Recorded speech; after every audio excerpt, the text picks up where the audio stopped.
Je suis Alif Namba, je suis artiste musicien et directeur artistique d'Erema.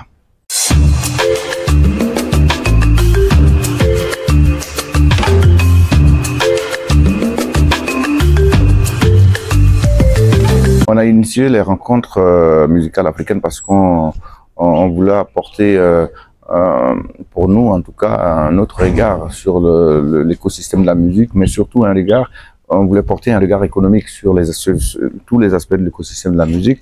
Donc on s'est dit qu'il fallait un moment où les acteurs pouvaient s'asseoir et réfléchir autour de l'économie de la musique, trouver des solutions à partager pour booster davantage nos industries musicales sur le continent.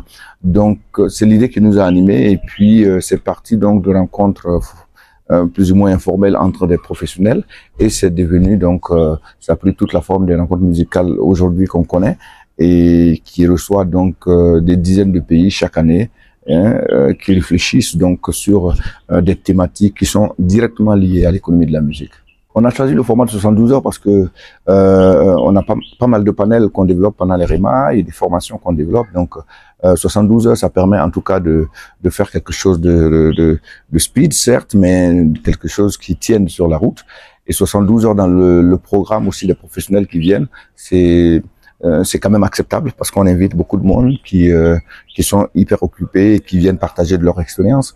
Et 72 heures, c'est pas seulement aussi que des panels, mais il y a aussi de la musique. Donc, on trouve que c'est un format qui répond bien à tout le monde.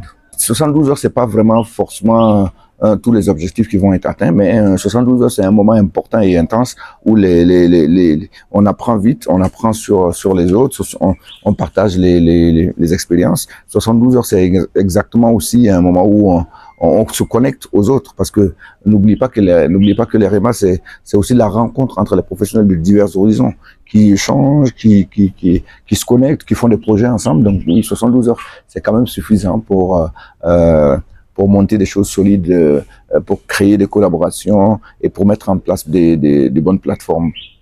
Cette formation de community management est une belle réussite parce que nous l'avons commencé en une première phase, ensuite il y a eu la deuxième phase et là maintenant on passe à la troisième phase qui commence avant l'Erema, donc de là maintenant.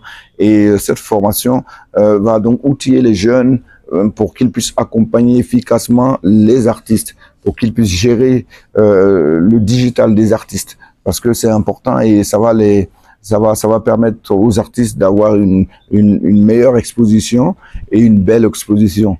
Donc, de mieux vendre leur projet, de mieux exposer leur projet.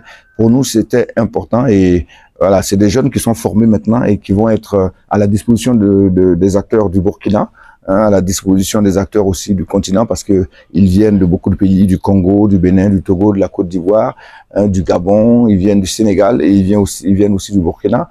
Donc, nous pensons que c'est un travail qui a commencé. Il n'y aura pas que les community managers. Il y a aussi tous les métiers qui sont en tout cas liés à la musique que nous allons travailler en tout cas. On est très fiers de cette formation et on va continuer donc à former des jeunes pour qu'ils accompagnent l'industrie musicale africaine.